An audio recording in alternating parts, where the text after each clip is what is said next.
Good morning everyone. નમસ્કાર વિદ્યાર્થી મિત્રો. આપણે ધોરણ 12માં કોમ્પ્યુટરમાં 1 થી 7 લેસન પૂરા કર્યા છે. 7મા લેસનના ક્વેશ્ચન લાસ્ટ સેશનમાં મેં તમને આપ્યા હતા. આજે એનું રિવિઝન કરવાનું રહેશે. કોમ્પ્યુટરમાં 7મું લેસન જાવાની મૂળભૂત બાબતો છે. જાવામાં ડેટા પ્રકારો. ડેટા પ્રકાર, મેમરીનું જરૂરી કદ, મેમરીમાં રહેલી કિંમતનો પ્રકાર, કિંમતનો ક્ષેત્ર વિસ્તાર, રેન્જ અને તેની ઉપર શક્ય ક્રિયાઓનો પ્રકાર નક્કી કરે છે. જાવા 8 પ્રકારના પ્રાથમિક ડેટા પ્રકાર પૂરા પાડે છે, જેમાં byte, float, CHAR, long, short, boolean, double, INT જેવા ડેટા પ્રકારનો સમાવિષ્ટ કરવામાં આવે છે. બાઇટ, શોર્ટ, INT અને લોંગ પ્રકારોમાં પૂર્ણાંક સંખ્યા હોય છે. For example 15, -350, 0, etc. ફ્લોટ અને ડબલમાં અપૂર્ણાંક સંખ્યાનો સમાવેશ થાય છે. For example 70.29, 185.75, etc. બુલિયન પ્રકાર બે તાર્કિક કિંમતો ટ્રુ અથવા ફોલ્સ માંથી એક કિંમત હોય છે. CHAR પ્રકારમાં યુનિકોડ અક્ષર સમૂહોમાંથી એક અક્ષર હોય છે. બાઇટ અને બુલિયન ડેટા પ્રકાર 1 બાઇટ, શોર્ટ અને CHAR data type 2 byte, INT અને ફ્લોટ 4 બાઇટ તથા લોંગ અને ડબલ 8 બાઇટ જેટલી મેમરીમાં જગ્યા રોકે છે.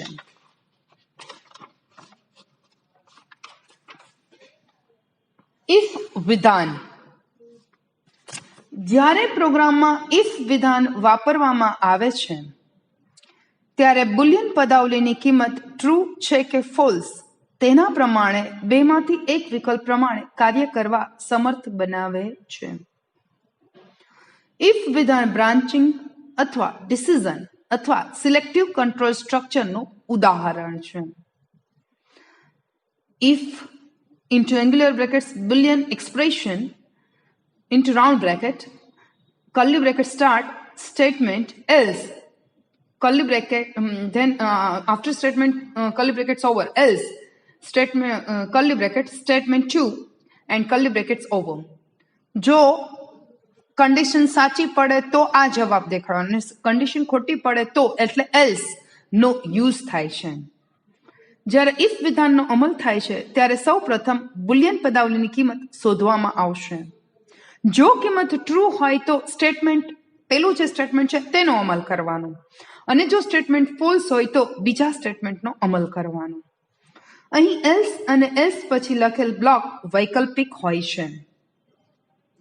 જ્યારે એક ઇફ વિધાનની અંદર બીજા ઇફ વિધાનનો ઉપયોગ કરવામાં આવે છે તેને નેસ્ટેડ ઇફ વિધાન તરીકે ઓળખવામાં આવે છે.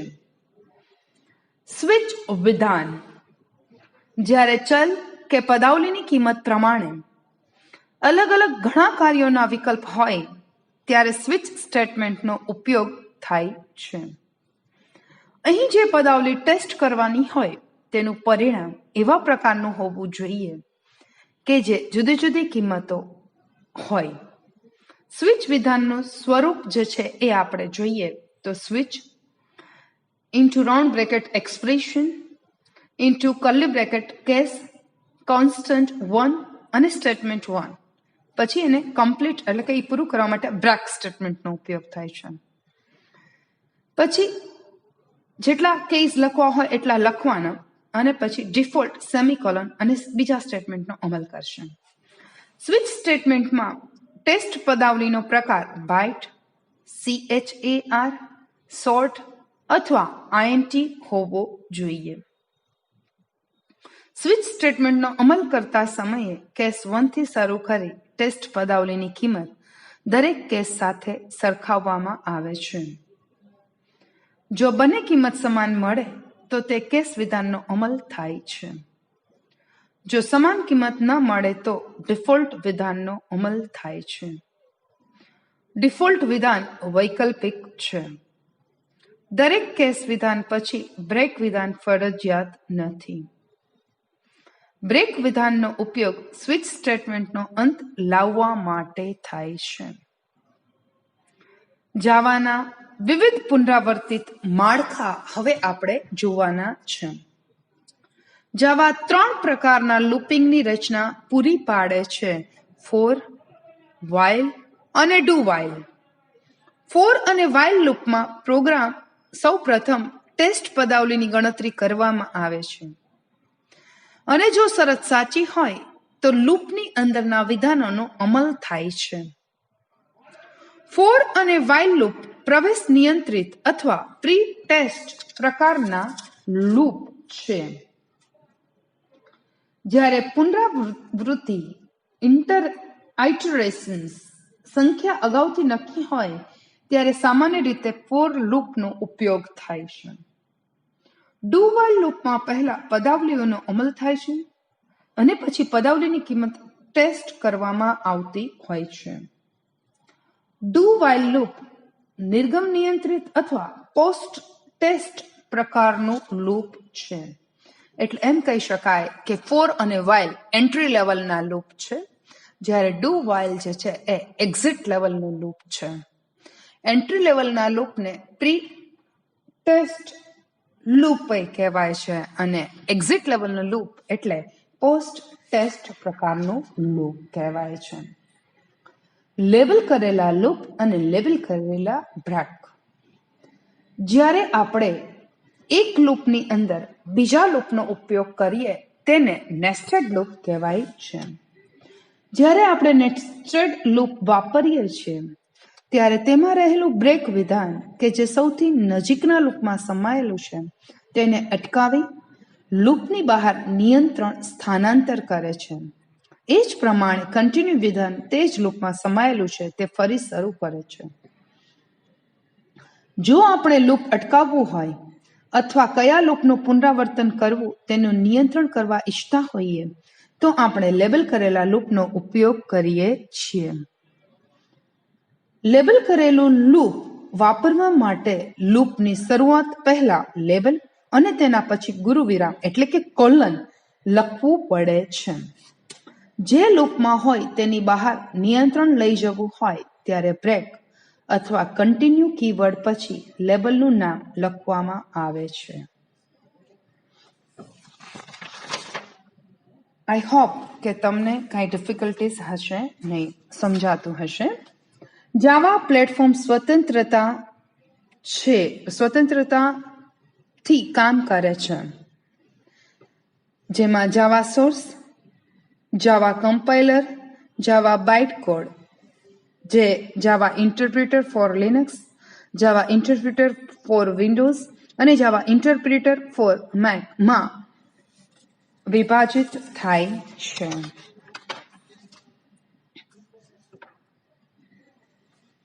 જાવાની જે મૂળભૂત બાબતો છે આપણને ખ્યાલ છે કે એક્સટેન્શન એટલે કે અનુલંબન. જાવા સોર્સ ફાઇલને સામાન્ય રીતે .જાવા અનુલંબન આપવામાં આવે છે. કોઈ પણ પ્રોગ્રામને મશીન ભાષામાં રૂપાંતર કરવા માટે તેને કમ્પાઇલેશન કરવું પડે તો જાવા કમ્પાઇલરની મદદથી થાય છે. ત્યારબાદ તેનું મશીન ભાષામાં રૂપાંતર થતાં જાવા બાઇટ કોડ ફાઇલમાં તેનું રૂપાંતર થાય છે અને તેનું એક્સટેન્શન .clas થાય છે અને જાવા કમ્પાઇલરનું જાવા સી કહેવાય છે, બરાબર છે. જાવા ઇન્ટરપ્રિટર એ પણ કમ્પાઇલર જેવું જ કામ કરે છે, જે JVM કહેવાય છે. જાવામાં જે બધા ડેટા ટાઈપ હોય છે એને આપણે જોઈએ એની રેન્જ શું છે, એ કેટલી જગ્યા ફાળવવામાં આવે છે, બરાબર છે. સૌથી પહેલું બાઇટ લઈએ. સંગ્રહની જગ્યા 1 બાઇટ મેમરીમાં એને ફાળવવામાં આવે છે. ઇન્ટીજર ડેટા ટાઈપ છે એટલે કે પૂર્ણાંક સંખ્યાઓ લખી શકાય છે અને કિંમતનો ક્ષેત્ર એટલે એની રેન્જ -128 ટુ 127 છે. પછી આવે છે શોર્ટ ડાટા ટાઈપ. મેમરીમાં 2 બાઇટ સ્પેસ ઓક્યુપાય કરે છે. પૂર્ણાંક સંખ્યા એટલે ઇન્ટીજર પ્રકારની માહિતી લખી શકાય છે. તેની રેન્જ -32,768 ટુ +32,767 છે. પછી આવે છે INT. મેમરીમાં 4 બાઇટ સ્પેસ ઓક્યુપાય કરે છે. પૂર્ણાંક સંખ્યાઓ લખી શકાય છે એટલે ઇન્ટીજર પ્રકારની માહિતી લખી શકાય છે. તેની રેન્જ -2147483648 ટુ +2147483647 છે. ત્યાર પછી આવે છે લોંગ. 8 બાઇટ સ્પેસ મેમરીમાં ઓક્યુપાય કરે છે. પૂર્ણાંક સંખ્યાઓ લખી શકાય છે ઇન્ટીજર પ્રકારની માહિતી લખવામાં આવે છે. તેની રેન્જ -92233720368 54775808 થી +92233720368 54775807 છે. અને તમામની પૂર્વ નિર્ધારિત કિંમત, અત્યાર સુધીના હું જેટલા ડેટા ટાઈપ બોલી એની પૂર્વ નિર્ધારિત કિંમત 0 છે. પછી આવે છે float. It occupies 4 byte space in memory. મેમરીમાં 4 બાઇટ સ્પેસ જગ્યા રોકે છે. અપૂર્ણાંક સંખ્યા લખવા માટે એનો ઉપયોગ થાય છે, એટલે કે રિયલ વેલ્યુ લખી શકાય છે. એની રેન્જ જે છે ઇટ ઓક્યુપાઈઝ 4 બાઇટ સ્પેસ, હા, અને એની રેન્જ જે છે એ 10:0.38 with about 7 significant digits અને એની ડિફોલ્ટ વેલ્યુ 0 છે. પછી આવે છે ડબલ. 8 બાઇટ સ્પેસ મેમરીમાં ઓક્યુપાય કરે છે અને અપૂર્ણાંક સંખ્યા લખી શકાય છે એટલે રિયલ વેલ્યુ લખી શકાય છે. તેની range 10 exponent 308 with about 15 significant digits છે અને એની પૂર્વ નિર્ધારિત કિંમત 0 હોય છે. પછી આવે છે CHER. 2 બાઇટ સ્પેસ મેમરીમાં રોકે છે. કેરેક્ટર પ્રકારની માહિતી લખી શકાય છે. તેની રેન્જ 16 બીટ યુનિકોડ કેરેક્ટર છે અને એની પૂર્વ નિર્ધારિત કિંમત 0 છે. પછી આવે છે બુલિયન. મેમરીમાં 1 બાઇટ સ્પેસ રોકે છે. બુલિયન પ્રકારની માહિતી લખી શકાય છે. તેની રેન્જ ટ્રુ અને ફોલ્સ છે અને પૂર્વ નિર્ધારિત કિંમત ફોલ્સ હોય છે. બરાબર છે. બાકી બધામાં જેટલા ડેટા ટાઈપ કર્યા એ બધામાં પૂર્વ નિર્ધારિત કિંમત 0 છે, જ્યારે બુલિયનમાં જ પૂર્વ નિર્ધારિત કિંમત ફોલ્સ રહેશે. ચલને ઘોષિત કરવા માટે ડાટા ટાઈપ, વેરિયેબલનું નામ અને તેની શરૂઆતની કિંમત આપવામાં આવે છે.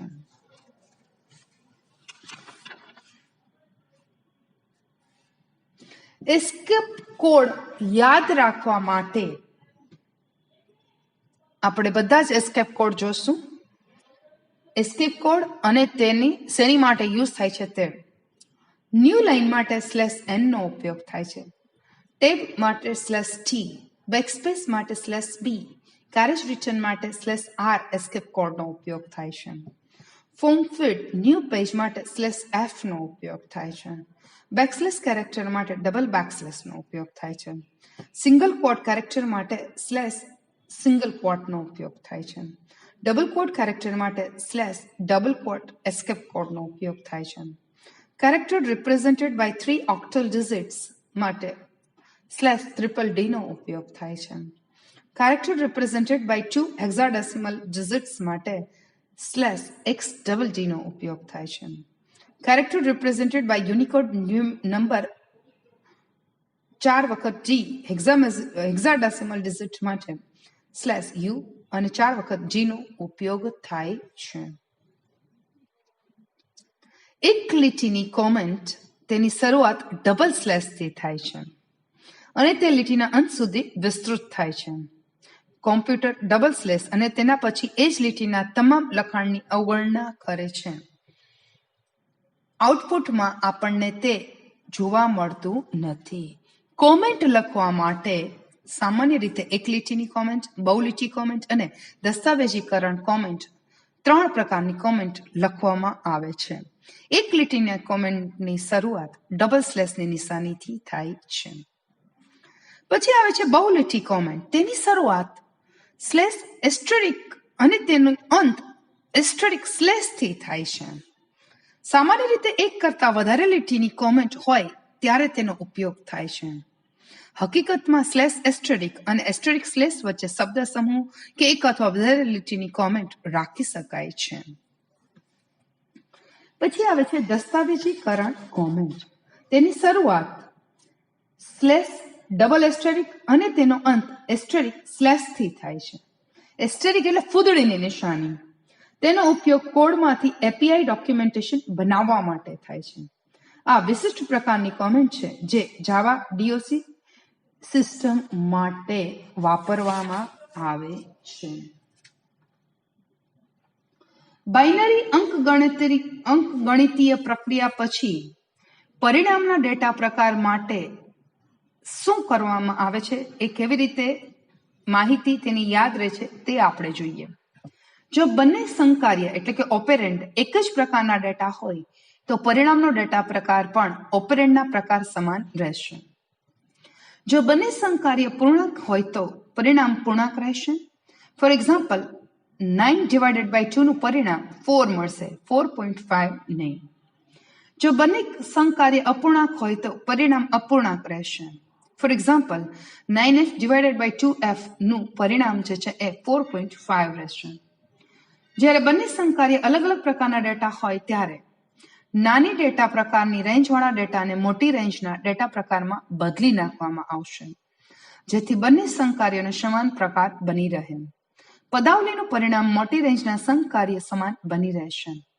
ફોર એક્ઝામ્પલ 4 + 3.5 નું પરિણામ 7.5 રહેશે. 9f/2 નું પરિણામ 4.5 રહેશે. Is it clear everyone? Okay, I hope so કે તમને સમજાતું હશે. તાર્કિક પ્રક્રિયાઓના સંદર્ભમાં આપણે જોઈએ તો સૌથી પહેલો આવે છે એન્ડ. તેને દર્શાવવા માટે M%2 ની નિશાની M%2 ચેન્જ કરવા એ નિશાનીનો ઉપયોગ થાય છે.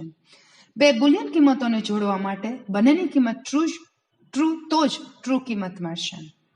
For example A&M%B. જ્યારે બંને સંકાર્ય A અને B ટ્રુ હોય તો જ ટ્રુ પરિણામ આપશે. ઓર એટલે બે પાઇપની નિશાનીનો ઉપયોગ થાય છે તેને દર્શાવવા માટે. બે બુલિયન કિંમતોને જોડવા માટે બંનેમાંથી એકની કિંમત ટ્રુ તો true. For example A pipe એટલે બે પાઇપ B. જ્યારે બેમાંથી એક સંકાર્ય એટલે કે ઓપેરેન્ડની કિંમત ટ્રુ તો કિંમત ટ્રુ મળશે. નોટ એક્સક્લેમેશન સાઇનનો ઉપયોગ થાય છે. તે એક પદી પ્રક્રિયક છે. તેનું પરિણામ પૂરકમાં પરિણામે છે. એક્સક્લેમેશન એ સમકાર્ય એની કિંમત ટ્રુ હોય તો પરિણામ ફોલ્સ મળશે. XOR તેને દર્શાવવા માટે કેરેટની નિશાનીનો ઉપયોગ થાય છે. તેના પ્રક્રિયકો અલગ અલગ હોય તો જ ટ્રુ કિંમત પરત કરે છે. A caret B. જ્યારે બંને સંકાર્યની એક સમાન બુલિયન કિંમત હોય તો પરિણામ ફોલ્સ મળે છે. ત્યાર પછી પ્રક્રિયકોના ક્રમ અને તેના પ્રેસિડન્સ આપણે જોઈએ. Unary operations plus plus minus minus exclamation unary minus and plus type cast right to left multiplication division modulus multiplication પછી ડિવિઝન અને પર્સન્ટેજ એટલે કે percentage left to right addition and subtraction plus minus left to right relational operator એમાં less than greater than less than equal to greater than equal to અને એનું associativity left to right રહેશે. Relational operators equality and inequality double equal to અને exclamation equal to left to right. Logical and double M% left to right. Logical or pipe બે પાઇપની નિશાની left to right. Conditional operator question mark colon right to left. અને assignment operators equal to, plus equal to, minus equal to, asterisk equal to, slash equal to અને percentage equal to, right to left એસોસિએટિવિટીનો ઉપયોગ થાય છે. બરાબર છે. આપણે લગભગ રિવિઝનના પણ બધા ટોપિક જે છે એ પૂરા કર્યા છે. લૂપ એટલે શું, નેસ્ટેડ લૂપ એટલે શું, એ બધું આપણે જોયું. બરાબર છે. તો આ રિવિઝન જે છે એમાં જે મેઇન પોઈન્ટ્સ જે છે એ બધા ફરીથી આપણે કરી લીધા છે. આઈ હોપ સો કે તમને કાંઈ પ્રોબ્લેમ થશે નહીં. રિવિઝનનું સેશન હું પૂરું કરું છું. ફરીથી હવે આપણે જ્યારે મળશું ત્યારે આપણું 8મું લેસન જાવામાં ક્લાસ અને ઓબ્જેક્ટ ચાલુ કરવાનું રહેશે. All of you take care of your self. Have a nice day.